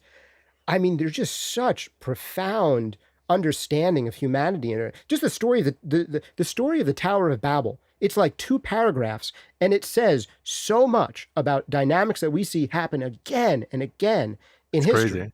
You're right. And it's like whether or not this stuff is 100% true or not, or whether or not people believe it's 100% true, I've found that reading those stories through the lens of what if they were true, what would they mean, has been way more helpful than coming at them with this skeptical mindset of this is clearly just a bunch of nonsense and hocus pocus, and how can I poke holes in it? And allowing myself to be open to it has hit me to some stories like, dude, the story of Joseph, like he starts to overtake his brothers in how loved he is by the person who matters most to them, their father. So the brothers say, that sucks. We want to kill you. Like, we're really annoyed by how much you're achieving, but we can't do that because you're our brother. So we're going to sell you into slavery. And then he goes into slavery in Egypt, where he suffers, but then becomes like the second in command of Egypt. And then his brothers come back begging to him, starving, and asking him for help. And he hides himself from them. And it's like, to put yourself in that position, here are the people who sold you into slavery, and he forgives them and he invites them in as if it was a gift that they gave him to banish him to this place where he ended up becoming who he was. Dude, there's not a single Hollywood movie plot better than that. Like, that's incredible storytelling. You're right. And the fact that I went till I was almost 40 years old before I really experienced that story, I feel like even if you can't go and become a true believer, like, there's to just approach this stuff with the humility and openness that there's something to be learned in it. And that's what I've been experiencing coming to it as an outsider. I feel like people my age, I feel like there's a resurgence in interest in faith because people my age are starting to have kids, and like we're the millennial block, right? Yeah. And the millennials are the second biggest generation after the boomers. And I'm the oldest of the millennials. I'm 41. All the millennials are younger than me. They're having kids. And there's this whole mass of people that are like, we have these little things running around. We have to like educate them in the ways of the world. How do we do that? How do we instill them with not just reading and writing and arithmetic, but with values? And like, so there's an interest here. And I feel like I've been seeing it more and more cropping up through the YouTube lens of people who are the last people you think to be interested in these things becoming interested. Have you noticed a difference in interest in this world that you've been in for your whole life? Have you noticed renewed interest from the outside in this world? Or is that just something that I'm seeing from my perspective? No, I agree with you. I think there's kind of an openness. Jesus' teachings, Christianity, the Bible, the lessons we can learn from the Bible that we can apply in our own lives. Just read Proverbs, for example. When Mhm. you'll have time, just go through Proverbs. Actually, Proverbs has 30 chapters or 31 chapters. You can read one every day, every single month, and gain lots of wisdom. it's Mhm. it's kind of thing I like to do. Yeah, I think there's kind of an openness. We kind of, especially in Quebec. Quebec used to be, like, when we look at history, used to be like a Catholic place. Everything everywhere else in Canada was more Protestant. And so that influences even the politics of the place and everything. But at some point in the 60s, Quebec went through the Quiet Revolution, they call it, Mhm. where they kind of got rid of the Catholic Church, religion, but everything at the same time, kind of, you get rid of all the establishment, the church, Mhm. but also faith and God and everything. So everything went down the Mhm. drain. So you end up with like no base values, and Mhm. you end up with nothing to base yourself on. To raise your kids, or for your own sake, your own value system. And this is, I think, why and it's probably the same, like, not even like even outside Quebec, so it's kind of a thing where we kind of put everything aside, the control of, maybe specific religions, or where control was an issue, and we kind of just took everything, throw it out the window, and left with nothing. And it's kind of, I feel like the world is like, okay, yeah, we need something now. It's like we Mhm. need to take back what was good about all of this, about Christianity. If you look at the the whole world, look at Western societies where we live in compared to other societies. You can tell which societies are based on the Bible and on Jesus' teachings, with the laws Mhm. that we have in place, to protect the minorities, or to just to love your neighbor, to be nice to each other. So everything is to just help each other out. The way our systems are built, even if it's not perfect. The more we go in history, the better we get, I believe. Compared to other societies. So we can see the influence that Jesus, the Bible, has on today's society, in a way. So that is one perspective. Of course, we can turn that Yeah, no, around as well. But there's a devil's advocate position on that of where course, it's, well, these societies were successful, so therefore their religion is associated with their success. If it happened to turn out that the Chinese were more successful like they were at certain periods in history, then we'd be all talking about how it was because of Confucianism or Buddhism. And that's an argument that can be made. And I want to throw that out there just in case someone on the stream feels alienated by that view. no, because But that's not the goal. That's not the goal. but yeah, but with that said, I think that there is this correlation with, like, one of the things that when you're a non-believer that you have is this idea that um, you guys are these silly people who believe in the sky daddy and all these magical things, and you think that there's this man in the sky with robes and a beard. And for me, like, if you talk to any serious Christian, that's not really their conception of what God is. Mm, That what God is cannot be depicted as like he's a guy in the sky with a beard. Like, that's not even remotely what I believe. But with that said, using the symbol of God is like our Father and plays the masculine role compared to us, like, that's the understanding we have to have with our relationship between us and God. It's not that he's a man in the sky and that we're in his image in the sense that he has, yeah. two arms and two legs, but the relationship that we have with God, if we understand it more like he's the father, rather than understanding it more like he's the mother, then the cultures that have done that seem to have done better for whatever reasons. And there have been like female deity centered cultures that generally haven't been as successful. And this is one of these things where it could be correlation, not causation. So I can't say, but it's an interesting facet where I think that most Christians who I've talked to, when I actually take the time to listen to them, I don't think they think that there's a guy walking around in the sky with, like, old school sandals and who's like walking on clouds and is No, a exactly. person in the way that we are. So I kind of understand the distaste that some Christian sects have for what they would call iconography, that as soon as you Mhm. try to image like God directly or literally, that's maybe something that we shouldn't do. And then there's, of course, backgrounds that I came from. Of course, I came from the Catholic Church as a young person, where there's just images and statues everywhere. Yeah. And they think that's an extremely important way of understanding God through art. One of the things I'm curious about here is there's even people who are not religious, I think, who have a connection with a higher power that I think that all of us can understand through music. There's a quote that I love from Pablo Picasso where he said, art is a conversation between God and the artist. And I thought that was profoundly interesting, because that's how so many people experience art when you're doing it at your best, is you're channeling something through you, right? And this is what Bach would have said about his art, right? That the music comes from God, and I'm trying to be the best channel or vehicle for it. Yeah, so you have exactly. someone who's as unchristian as Pablo Picasso in the way that he behaved and probably what he believed, feeling that idea of channeling things through him.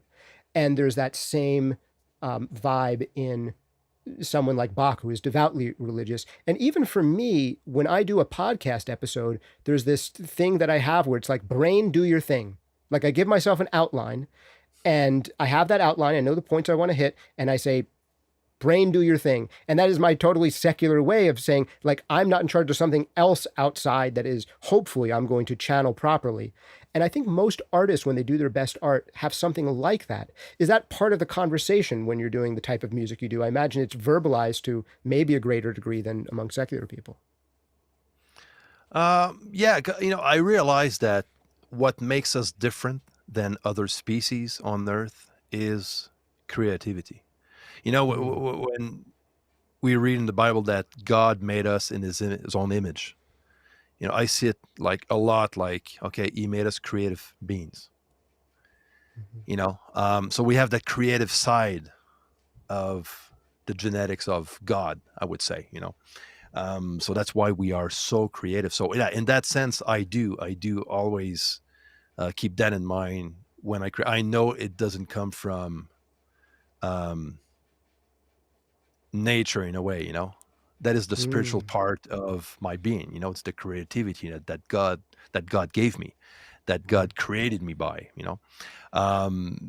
so yeah, so that is what I always keep in mind. That's also something that, like, for me, it doesn't make sense. That's a personal thing, for me, it doesn't make sense that we just come from nowhere, so why are we so creative? Why there's so many questions that I cannot answer with that as a starting point, which also, even that is also a miracle, if that is the case, that is also a miracle, so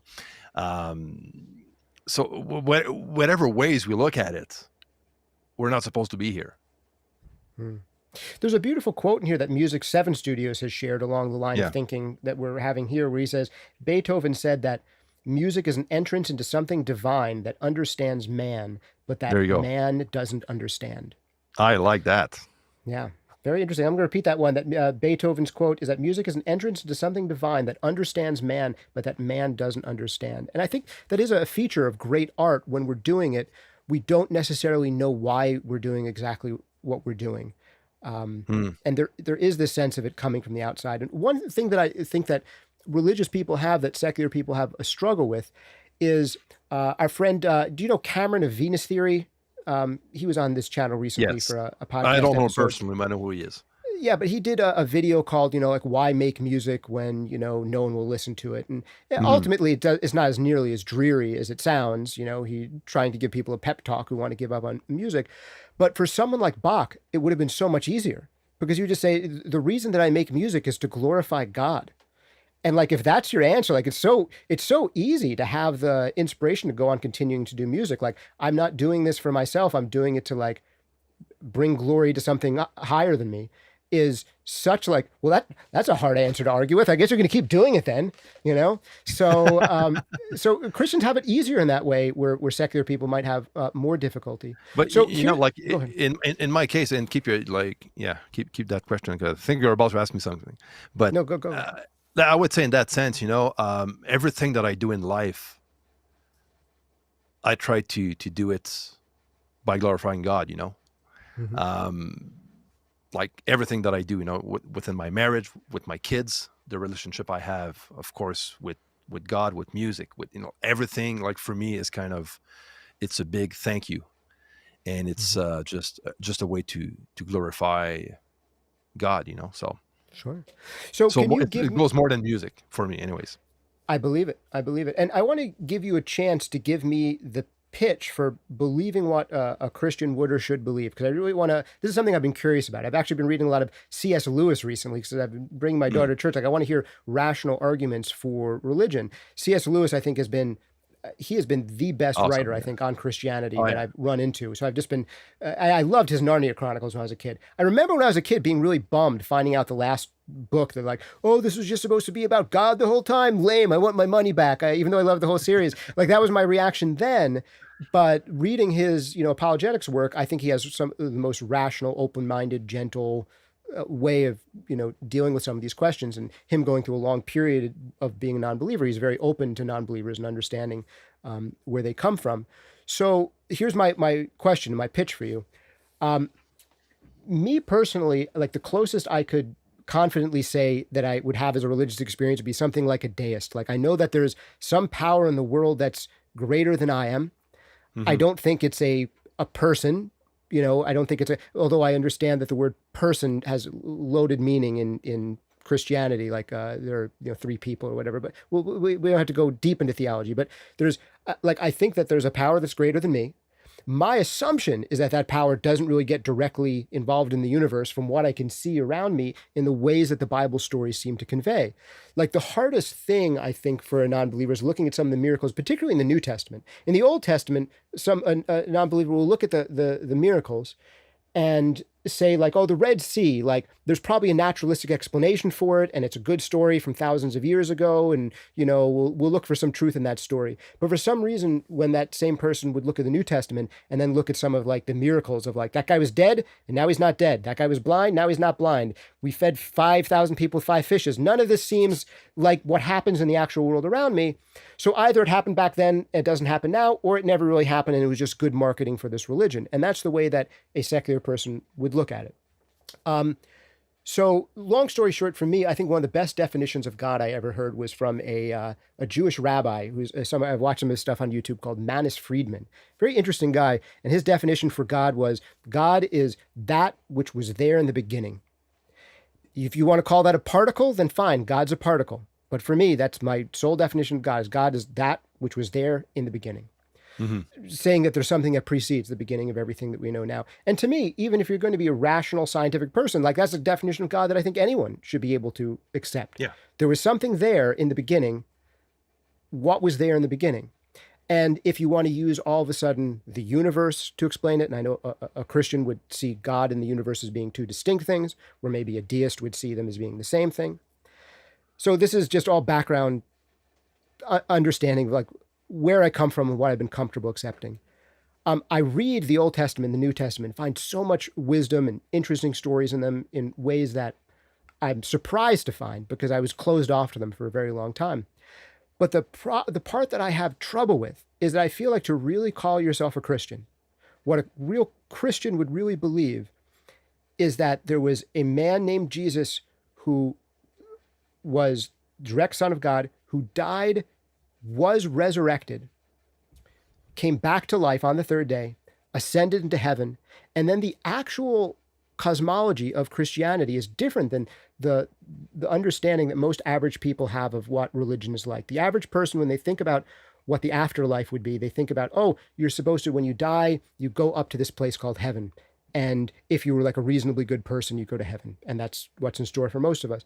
The Bible actually says something very different, which is that a select number of people are going to be resurrected, brought back to life, who had died, and there will be a completely new world separate from the last one that kind of happens here. And that's in both Judaism and Christianity. And that's difficult. There's a lot of difficult things in the Bible, but I think the most difficult one to say is, all right, let's accept for the fact that I can't disprove the idea that there are miracles. And this is something C.S. Lewis is very good on. He says, like, you have a bias against miracles.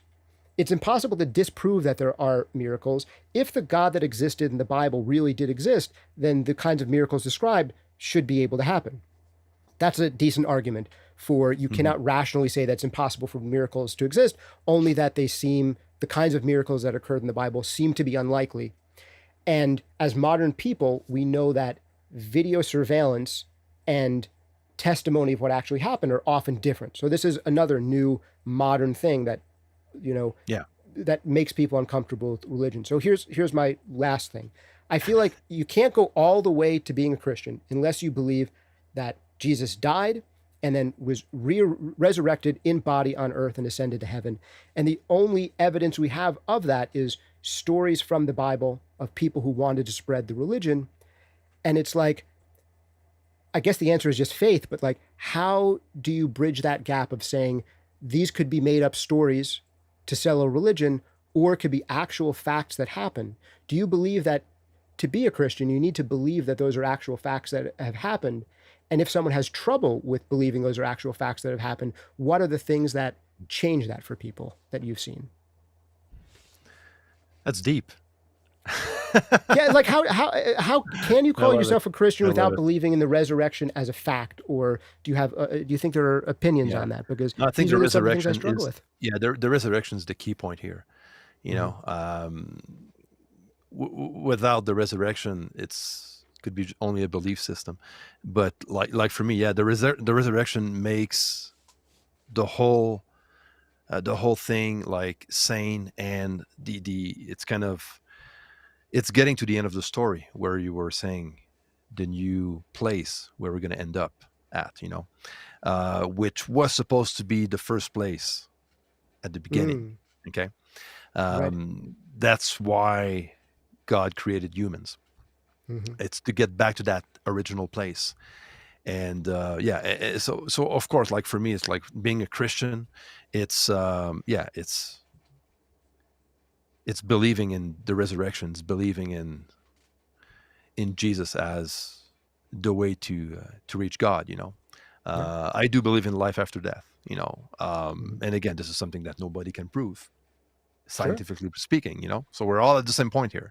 But I do believe in life after death, and I have peace of mind. I have, like, my whole life turns around. I try anyways to turn it around the teaching of Jesus. My relationship with Jesus, when Jesus got back to heaven, he told his disciple that, I'm gonna send the Holy Spirit to be with you from now on. And this is something I can actually feel myself, by being a Christian, by being a follower of Christ. Um, so it's as simple as that. It's not something that I am going to feel if I believe in Santa Claus, but it's something that I Hmm. feel because while believing in Jesus and believing in what God, you know, It seems like has for me. So it it's seems like very personal personal. experience and personal revelation is a big part of what It's a makes the whole thing huge, come together for people. it's Yeah. a huge part. You know that Jesus and like, you're going to go through the Gospels, by reading the Bible yourself, and you'll see Jesus is the most anti-religion Hmm. Sure. person Yeah. in the Bible. He was Yeah. like hated by the religious people. Yeah. So because it was always about getting back to your personal life, and Hmm. not the church, not the synagogue, or not the religion. It was always about you, pointing out, like, what, it's like impossible to reach God, whatever you do. It Hmm. doesn't matter. Even like if you follow the 10 Commandments, you're not going to be able to, Hmm. so this is where Jesus come in play. Well, it's an amazingly interesting and challenging book, and I'm going to keep on reading it. Um, it's been fascinating to connect with these stories. Yeah. Um, And if and there's someone I can suggest you to check a podcast on, is NT Wright. He's a British scholar, like, amazing guy. mm, If you like, and C.S. Lewis, you're gonna love NT Wright. I'll send mm, you a link. sure, yeah, He's a scholar, very down to earth, and historian at the same time. yeah, So since you're reading the Bible, the way he's just like, the perspective is like awesome. yeah, Always with an historical spin to it, also, which is great. yeah.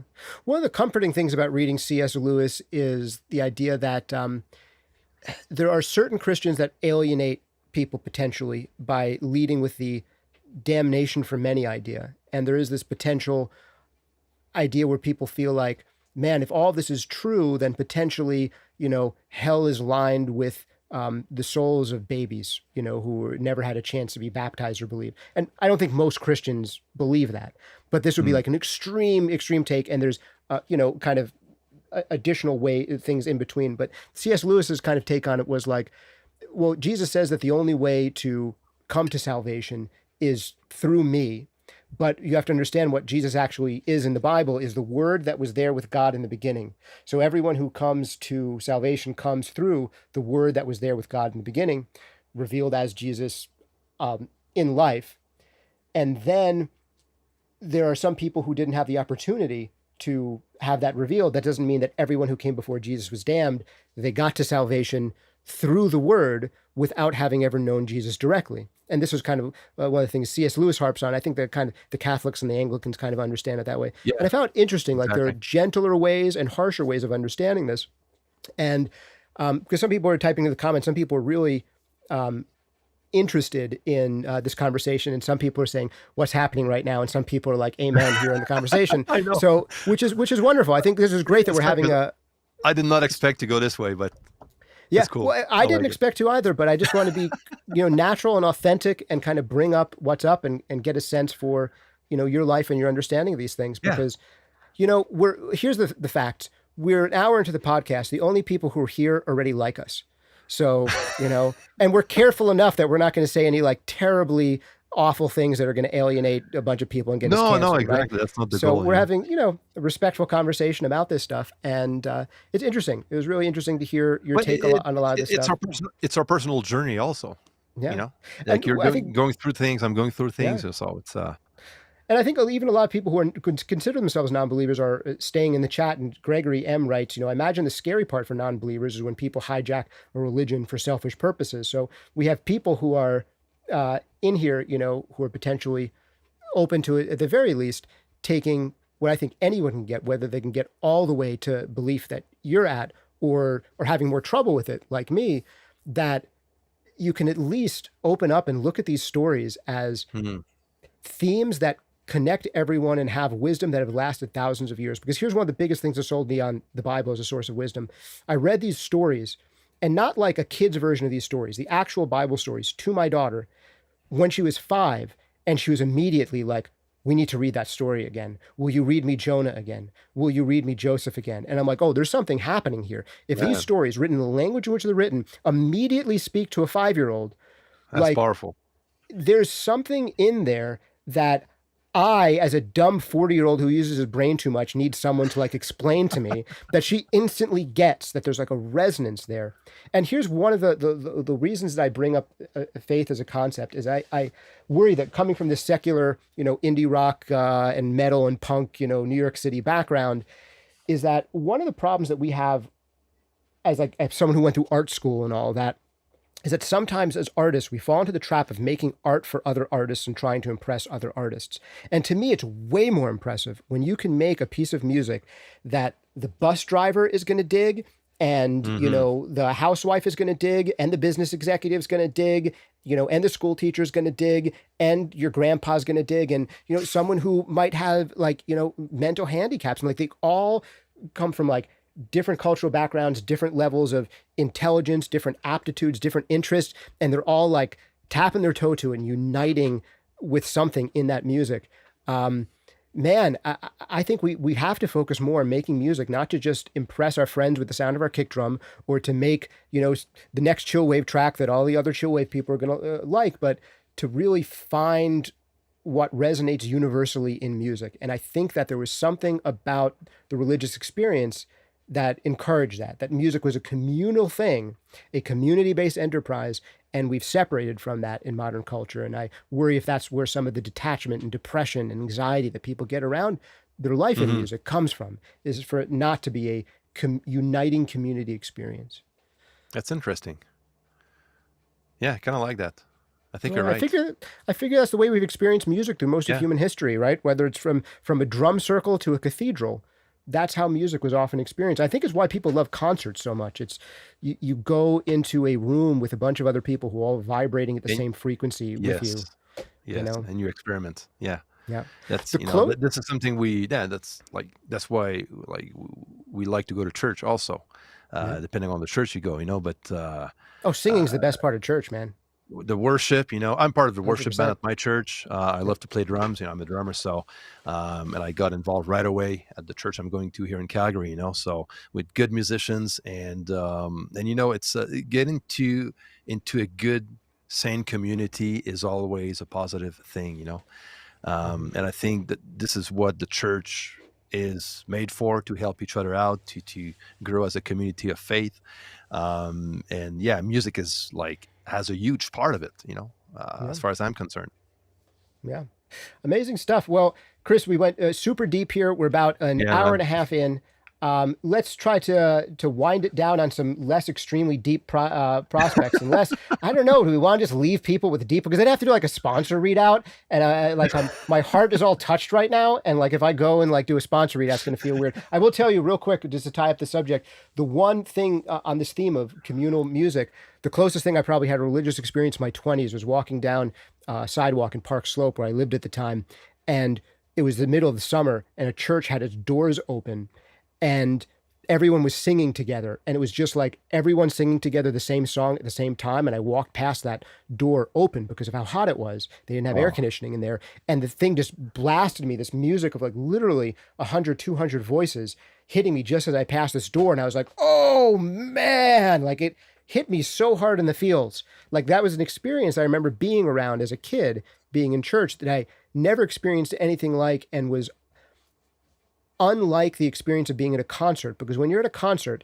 it's cool and it's like halfway there. You're seeing performers on stage, you're communal with people, but hearing 100 voices sing as one, even if hmm. they don't do it well, is like, whoa. And most I of us know. don't get to It's crazy. experience that in our daily life, which is something that ancestrally we probably would have experienced as a species for much of our lives around music. So, yeah, amazing stuff. I want to get through some audience questions here, and so we can leave it on some more Sure. generally audio-y stuff, and then I can do a sponsor shout out. But I really appreciate you going deep with me and kind of soul bearing. I know it's not what anyone was expecting, but hopefully that makes it fun.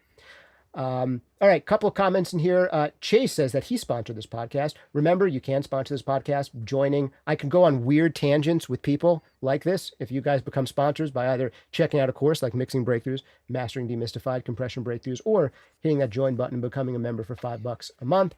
The more you do that, the weirder we can be if you like weird. Benj was recommending on the headphone topic. He really likes his Slate VSX headphones. He's had problems with them breaking headbands, but it's something that they've been apparently really good about support on. Music 7 Studio says, one day I will watch Compression Breakthroughs, which I own. You should. It will change the way you hear compression forever. All right, let me get through just a couple more here. D says, my bass traps, thanks for being a member, D. My bass traps are literally just clutter and furniture, but it works great. All right, here's a real question. Music 7 Studio's question: do you avoid windows? I saw a picture of Andy Sneap with speakers in front of windows, which I've never understood. What's your thoughts about windows in a studio design? Hmm. Yeah, and it's easy for me to say right here because I have only one window that is Yeah. blocked out. It's the basement window, and the reason I blocked that out wasn't necessarily for an acoustic issue. It was mainly for soundproofing the sound going out of the studio and the sound coming into the studio from the outside. So that was my only. That's the only purpose why I blocked it. But All no, right. I don't know. A I little don't more have. lightning round for you. Benj, here's a more lightning round questions. Benj says, when converting an apartment room into a studio, which type of flooring would you recommend? Do you have thoughts about what's worked best for flooring? I will say that I have hardwood floors here, and I did add a carpet because it really did help with the reflections.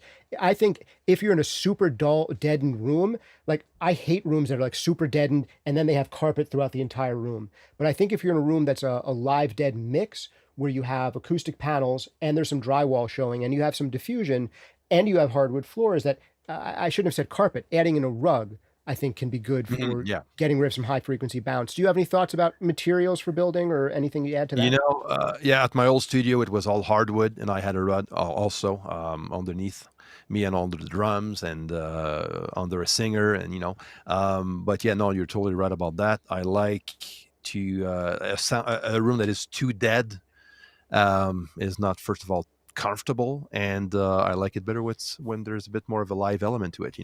Like right now in this room, I love tracking drums. I started to track drums, experimenting with the drum recording here, but it is pretty dead. And this is something that I have on my list of stuff I want to do, is to get rid of that carpet. Back in Quebec, we're not used to get carpets in houses. It's all hardwood. Yep. I get here, it's like it's carpet fest. There's carpet everywhere. It's cool in the room, but in the studio downstairs, I hate it.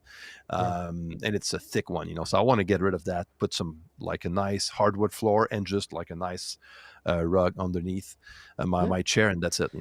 Yeah, I think that's a good mix, is to have a hard base floor with a little spot of absorption. And hardwood floors are great. I would say that the luxury vinyl, I think is what a lot of people call it. It's basically like faux hardwood flooring. Yeah, that stuff has come a long way in just how durable and how attractive it is. And I would imagine it's way cheaper. Yeah, and easier to install. So that could be, if it was me building a studio today and I wasn't just doing it to the nines, no budget is too big, I would probably do that kind of flooring with some rugs. And if I had the luxury to do it, I might do hardwood floor just because I like it. But I don't think it's a major thing from an acoustic issue standpoint. Yeah. Last couple questions here, and then we'll let you go. We've been more than an hour and a half, and I'm going to make. It's my pleasure, by the way. I'm having fun here. All right. So we haven't totally worn you out yet. You're doing okay? I'm doing okay. All good. You can go through a few more. Oh yeah, for sure. Definitely. All right.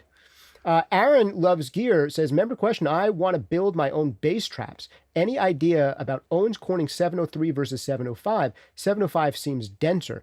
Does more dense equal better? Do you have any experience with this in construction with 703 versus 705? For me, I've always used 703. I'm aware of 705. I remember reading something about it like decades ago that made me think, 703 is fine and is the way to go. But I really can't remember what the differences are. Do you have any? I have 703s. Yeah, I build everything with 703s and safe and sound for my bass traps at the back. Yeah.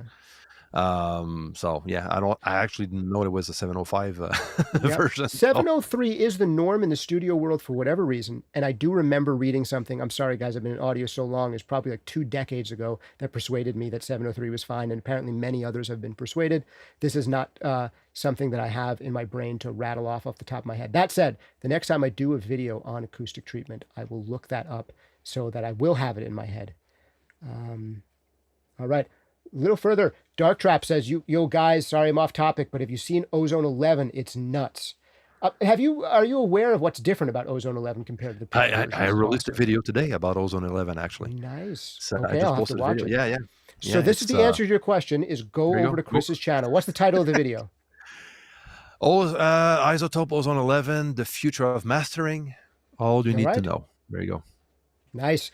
Check it out. Go Google Chris Selim. Selim. That's good. Yeah. All right. Selim or Selim or whatever you want. All right. Go Google Chris Mixdown and then put Ozone in there and you'll find it. There you go. Yeah, of course. Yeah, you'll see my face appearing on your computer screen. So apparently, Andrew Huang lives in Ottawa. How far is Ottawa from where you live? 4 days of driving. That far. Ottawa is actually my hometown. I was actually born in Ottawa, Ontario. Yeah.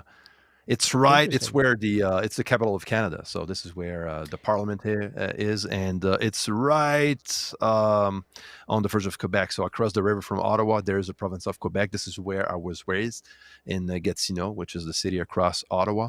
But I was actually born in that town. So it's good to know that he is from Ottawa. I didn't know.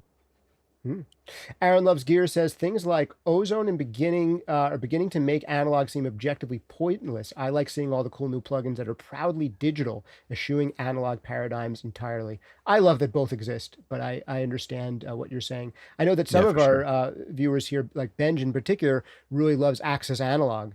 That he absolutely loves the sound of, going through for the kind of final bits in his chain. It's this cloud-based service where you get to turn the knobs on like actual analog gear that's somewhere halfway across the world. Yeah, look it up. Great, interesting concept. Like you can use them as plugins in your DAW, but you're actually moving motorized dials like on an actual analog piece of gear. That's really interesting service. I know at least I think 2 of our members have used that Dark Trap says, Justin can teach life more than most people I know. You're very sweet. I think that's a kind thing to say and wrong. I think he's But, right. I think he's right. but hush.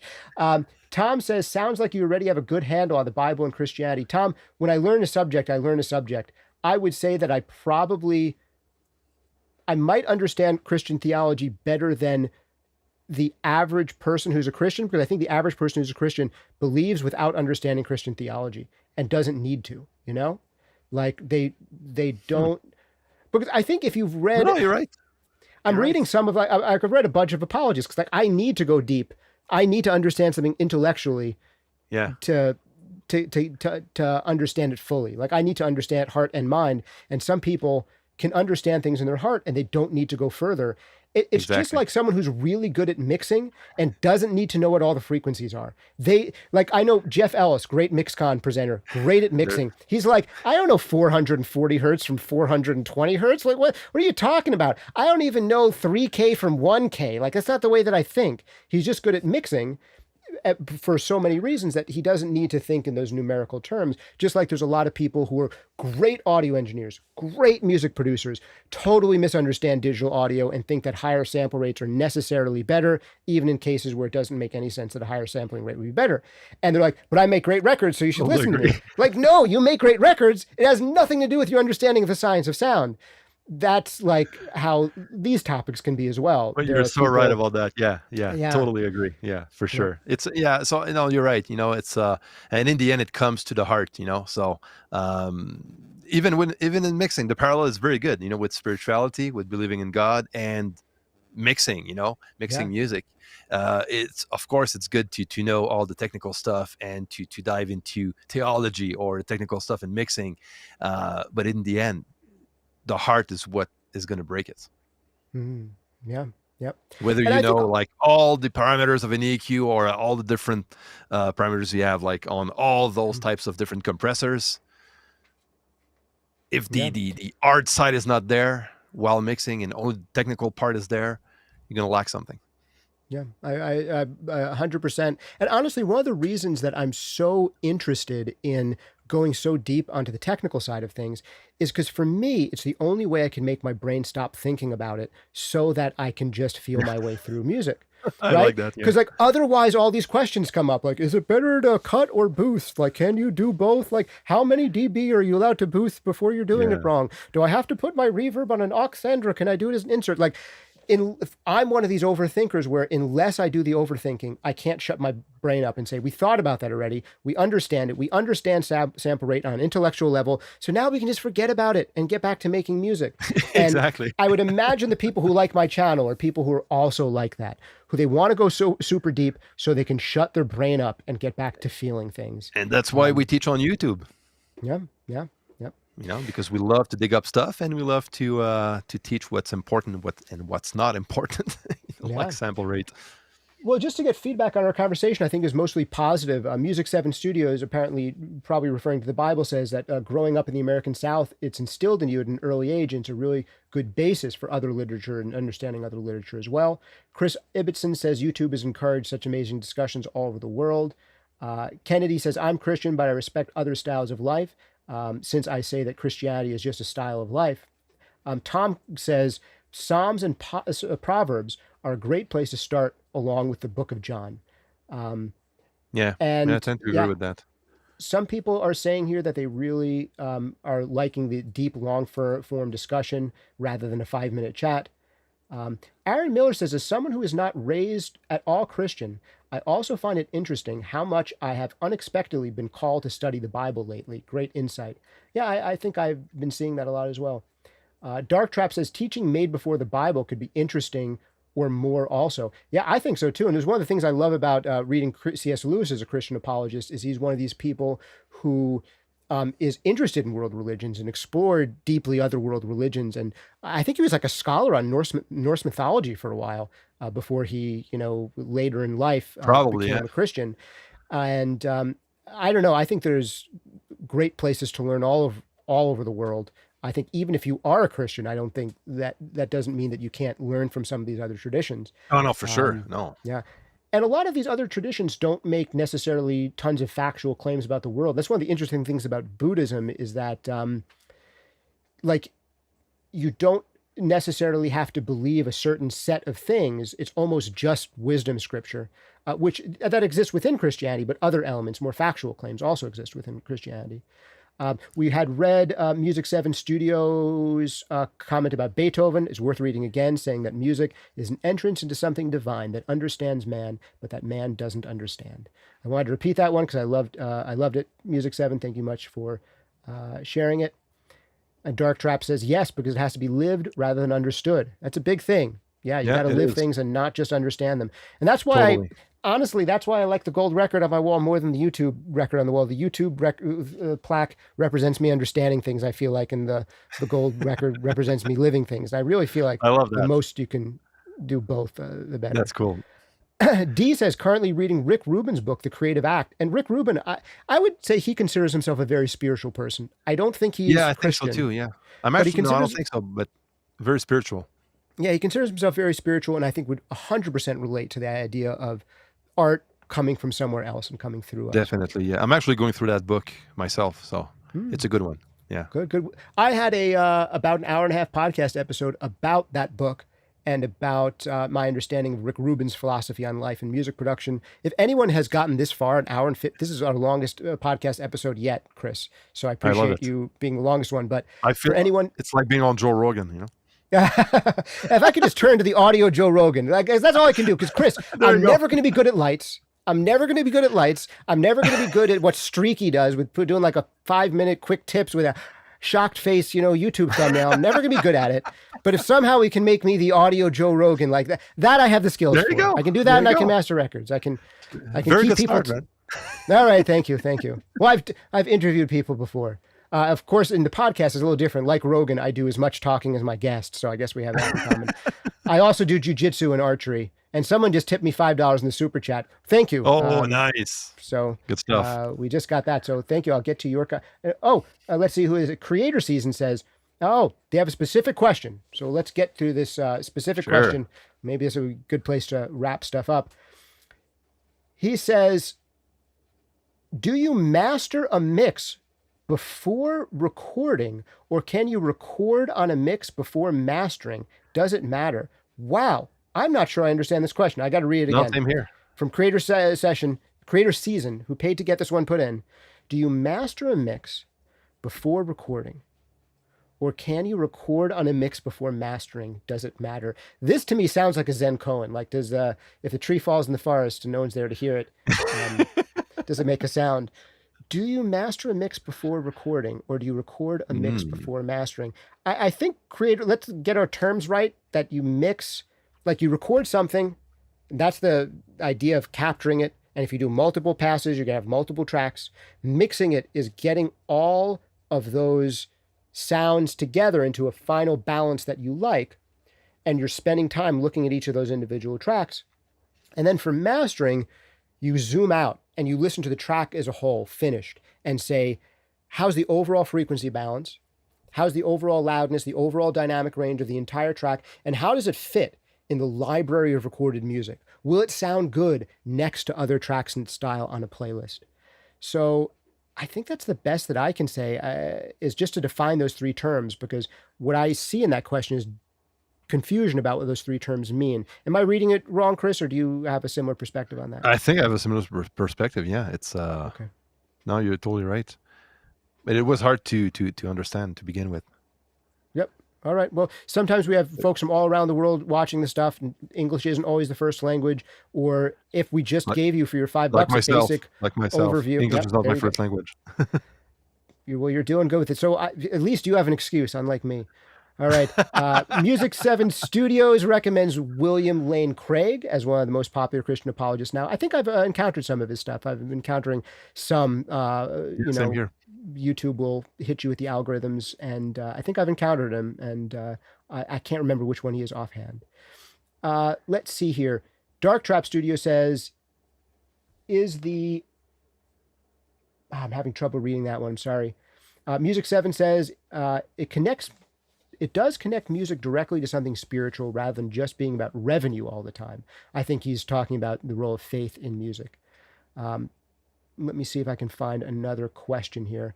Ben says there's a great book called The Artist's Way, which makes great connections between creating and praying, and creating being an act of channeling God. One other person I'd want to quote on this point. So The Artist's Way, for people who want to go deeper on this, from Benj.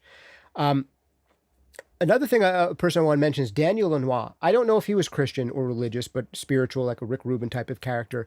And he played a pedal steel guitar. Do you know the producer Daniel Lanois? Yes, I know. Yeah. Yeah. For those who aren't familiar, he produced U2 and yeah. who were some of the other big ones? There's a whole bunch of other big Bob artists. Dylan, I think. I think worked with Bob Dylan, yeah.